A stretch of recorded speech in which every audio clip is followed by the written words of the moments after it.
नमस्कार दोस्तों, मैं हूँ राज और आप देख रहे हैं हाईवे नाइट। मेरा नाम सतीश है। मैं वो घटना कभी भूल ही नहीं पाता हूँ। ये जो घटना घटी थी ना, मैं यकीन ही नहीं कर पा रहा था कि ये सब मेरे साथ में सच में हो रहा है या कोई बुरा सपना है।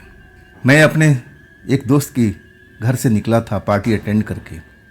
रात का करीब 11 बज चुका था। बर्थडे पार्टी थी।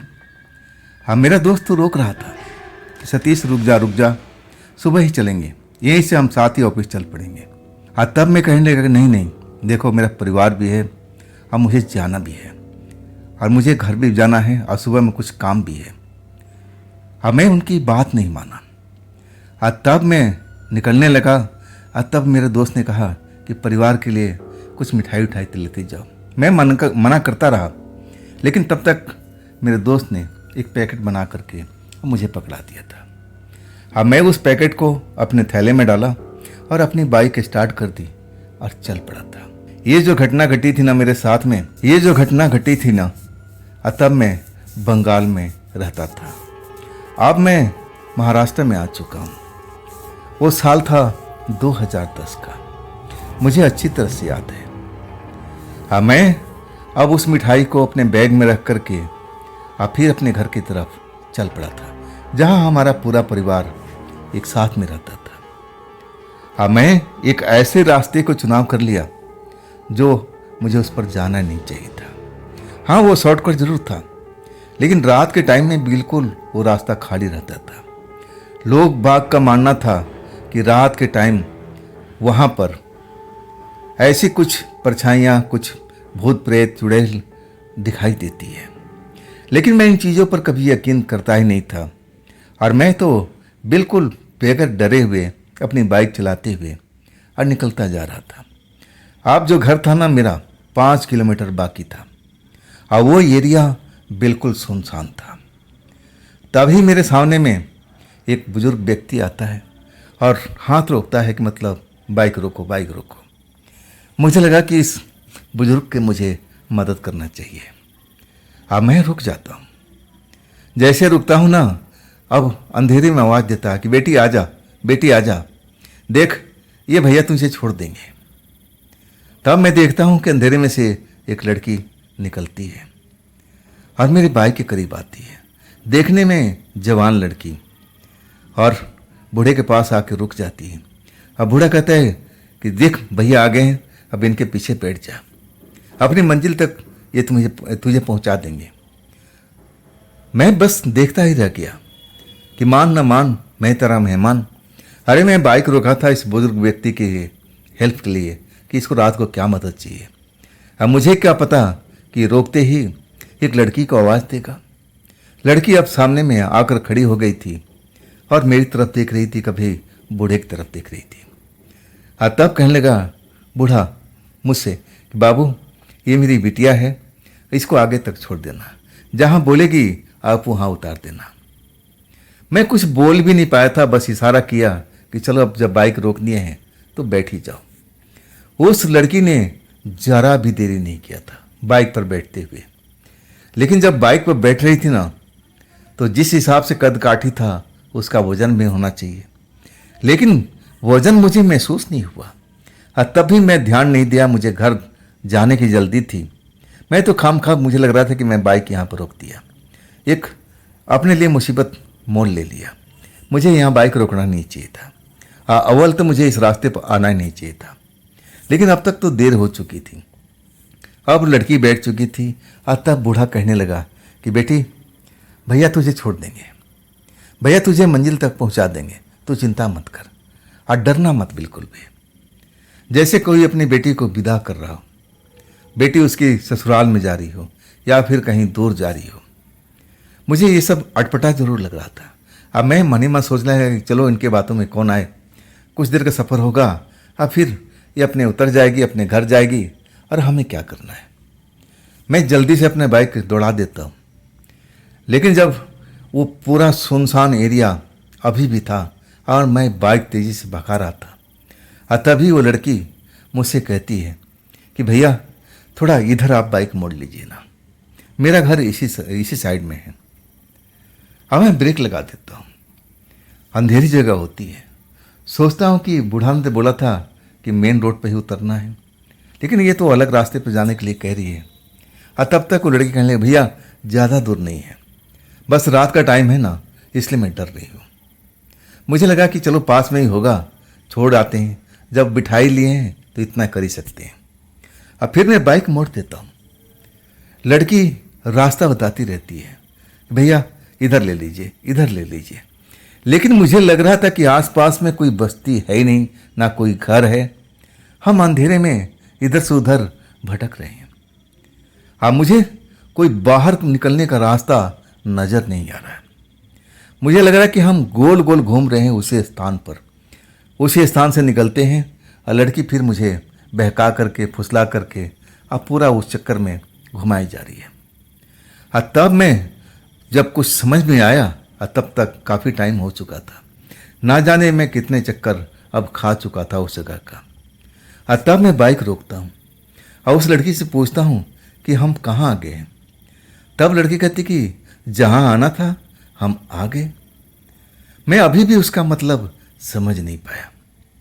अब मैं तो लगा कि शायद उसका मंजिल आ गया है, अब ये उतर जाएगी। अब मैं इस चक्रव्यूह से बाहर निकल जाऊंगा। लड़की बाइक से उतर गई। और तभी मुझे देख करके सबसे आश्चर्य होता है कि वही बूढ़ा इंसान जो मुझे बाइक रोकने का इशारा किया था और उसी को देख करके मैं बाइक रोका था, मेरे सामने खड़ा था, उसका मुस्कुराता हुआ चेहरा। अब मैं उसको देखता हूँ ना, तो मैं समझ ही नहीं पाता हूँ कि यार इसको तो मैं बहुत पीछे छोड़ के आया, इतना जल्दी कैसे आ गया। मैं कुछ सोच नहीं पाता हूँ, समझ नहीं पाता हूँ कि आखिर ये सब मेरे साथ में क्या हो रहा है। और तभी वो लड़की मेरे बाइक के पास में आकर के खड़ी हो जाती है। आंखें उसकी डरावनी सी नजर आने लगती हैं, चमकती हुई आंखें, और कभी मेरे को देख रही है और कभी अपने उस बुजुर्ग व्यक्ति को। अब ना जाने उसके रिश्ते में क्या थी। और तभी बुजुर्ग व्यक्ति उसको देख के कहता है, बहुत अच्छा काम किया, मैं ऐसे ही उम्मीद कर रहा था, शिकार को फंसा लाएगी ना। जब शिकार का नाम मैं सुनता हूँ ना, तो मेरे रोंगटे खड़े हो जाते हैं। क्या मैं शिकार हूँ और ये सब शिकारी? मुझे अभी भी अब ऐसा नहीं लगा कि मैं अलग जगह पर हूँ, अलग लोग हैं। मुझे लगा कि ये बूढ़ा है, ये लड़की है, ये बहकी बहकी बात कर रहे हैं। अब मैं कहता हूँ कि कैसा शिकार, कैसी बात कर रहे हो आप? अब लड़की को बोलता हूँ कि आप आ गई ना, अब मुझे बाहर का रास्ता दिखा दो। बूढ़ा हंस पड़ता है और साथ में लड़की भी हंस पड़ती है। यहाँ आने का तो रास्ता है, लेकिन जाने का रास्ता नहीं है। जो भी इस चक्रव्यूह में एक बार फंस गया, वो निकल नहीं पाएगा जब तक हम ना चाहें। वाकई में दिल को धड़काने वाला अब ये बात बूढ़ा बोल रहा था। हाँ, मैं तो उसकी बात सुनकर के गुस्सा हो चुका था। क्या बात बोल रहे हो बाबा जी? मैं आपको शरीफ समझ करके लड़की को बिठाया और यहाँ तक छोड़ा, और आप लोग मुझे शिकार समझते हैं। शर्म नहीं आना चाहिए। आप लोग क्या नशे में हो? हटो, हमें जाने दो, मैं कहीं ना कहीं से निकल जाऊँगा। बाइक स्टार्ट करता हूँ और एक ही रास्ता पर मैं चलने लगता हूँ, और वो लोग वहीं खड़े होकर के मुझे देखते रहते हैं और दोनों हंसते जा रहे हैं। मुझे लग रहा है कि उनकी हंसी मेरा पीछा कर रही है। अब मैं जल्द से जल्द उस चक्रव्यूह वाले रास्ते से मैं निकलना चाहता हूँ, मेन रोड पर आना चाहता हूँ, लेकिन मैं वही हाल होता है, उस जगह से निकल ही नहीं पाता हूँ। जिधर मैं जाता हूँ अब मेन सड़क नज़र ही नहीं आती है। मुझे लगता है कि इस रास्ते पर मैं ना जाने कितनी बार आ चुका हूँ। ऐसा ही कुछ पहचान का चिन्ह दिखाई पड़ते हैं। आखिरकार मैं देखने लगता हूँ कि मेरे पेट्रोल टंकी में कितनी बची हुई है। मीटर देखता हूँ तो कांटा अब लग रहा है कि बस 0 पर आने वाला है। अब मैं क्या करूँ? अभी भी रात काफ़ी है, रात गहराती हुई नज़र आ रही है। तो क्या मैं ऐसे लोगों के बीच फंस चुका हूँ जो प्रेतात्मा है, आत्मा है, या फिर कोई छलावा है, या फिर कोई जादू टोने वाले हैं? मैं तो इतना समझ गया था कि बेटा सतीश, आज तू फंस गया है। अगर जान बचानी है तो कुछ न कुछ तुझे करना पड़ेगा। लेकिन करूं तो क्या करूं? ये समस्या मेरे लिए बहुत विकट थी। मैं इस समस्या का निदान समझ नहीं पा रहा था। चक्कर पर चक्कर लगाए जा रहा था।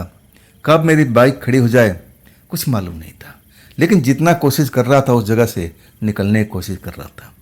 अपने भाग के दोष दे रहा था कि मैं क्यों फंस गया इस जगह पर, मैंने ऐसी कौन सा गुनाह कर दिया था। तभी मैं उसी जगह पर आ जाता हूँ जहाँ पर वो बूढ़ा और वो लड़की मुझे देख करके मुस्कुराए जा रहे हैं और हंसते भी जा रहे हैं। आखिरकार मैं हार मान लेता हूँ। कहता हूँ उस बाबा से कि बाबा हमसे गलती हो गई, आप तो मुझे रास्ता दिखा दीजिए ताकि मैं अपने परिवार के पास पहुँच जाऊँ। फिर बूढ़ा लड़की की तरफ देखता है, मुस्कुराता है और हंसता है। कहता है कि तुम मेरी बात का मतलब नहीं समझ पाए, तुम एक ऐसी दुनिया में हो, तुम यहाँ से निकल ही नहीं पाओगे। इस दुनिया में अपने आप तुम आए नहीं हो। अगर ये लड़की तुम्हारे बाइक पर नहीं बैठी होती तुम इस दुनिया में तुम आ भी नहीं सकते थे। अब आ गए हो तो अब जा भी नहीं सकते जब तक हम दोनों में से कोई ना चाहे। वाकई में वो पल मेरे लिए बहुत ही डरावना था। आपको वहाँ पर अजीब अजीब आवाज़ें भी अब सुनाई देने लगी, जैसे वहाँ जंगली जानवर घुर्रा रहे हों।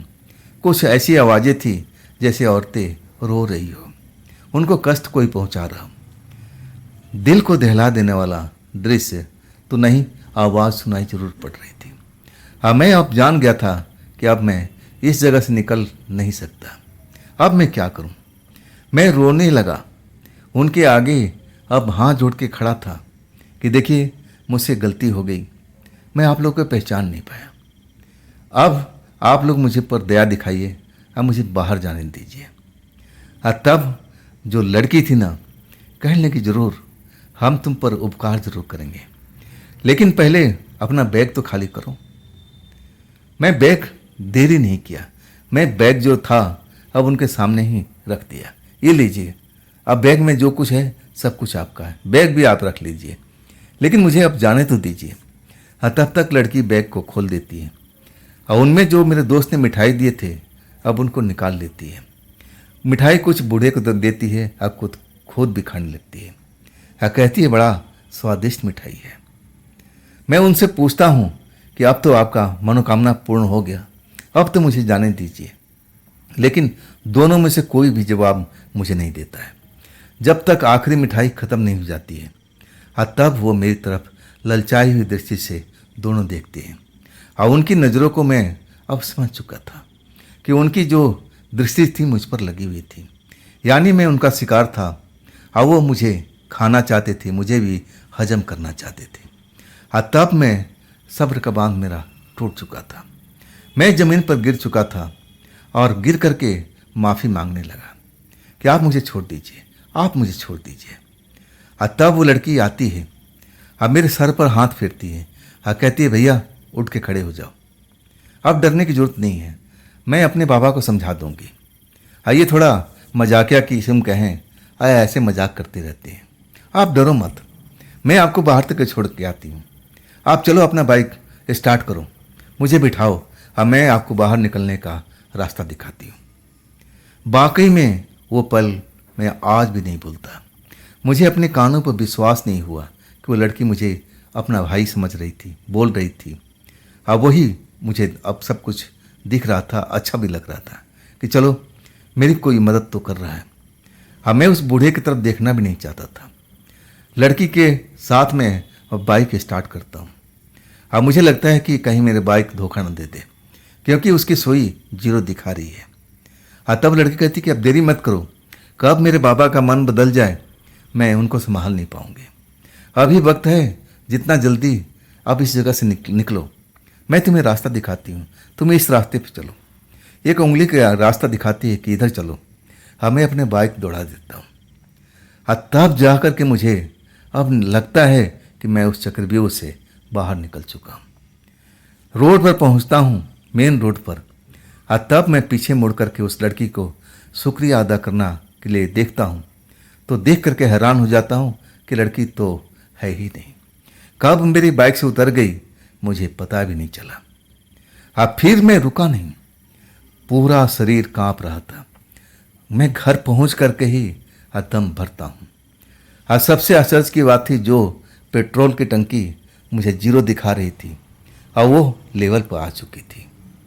ये सब उसी जगह पर जाने पर हुआ था, लेकिन मैं सुरक्षित था, घर पहुंच चुका था। अब मैं अपने परिवार को बताता हूँ तो कुछ देर तो समझ नहीं पाते, कहते हैं कि ये सब कैसे हो गया, कैसे हो गया। तब मैं उनको दोबारा समझाता हूँ कि मैं एक ऐसे भूल भुलैया में फंस चुका था जो दूसरी दुनिया थी, और उस दूसरी दुनिया से कोई जल्दी से निकल नहीं पाता। एक बार जो चला जाता है ना तो वो वापस नहीं लौटता है। मैं लौट के आ गया हूँ। उसी लड़की को मैं धन्यवाद करता हूँ। आज भी उस लड़की का चेहरा मुझे याद है, और मुझे लगता है कि अगर वो लड़की उस टाइम मेरा साथ नहीं देती ना तो मैं घर अपना कभी नहीं पहुँच सकता था, और वहाँ पर मेरा क्या हश्र होने वाला था वो तो मैं कभी का जान चुका था। तो दोस्तों, ये थी सतीश जी की भेजी हुई कहानी। ये कहानी आपको कैसी लगी कमेंट में ज़रूर बताइएगा। अगर आपके पास भी ऐसी कोई घटना है, कोई ऐसी आप बीती है और जो आप मुझे सुनाना चाहते हैं, तो आप मुझे इंस्टाग्राम, मेरे व्हाट्सएप नंबर, मेरी मेल आईडी पर अपनी कहानी को आप मुझे शेयर कर सकते हैं।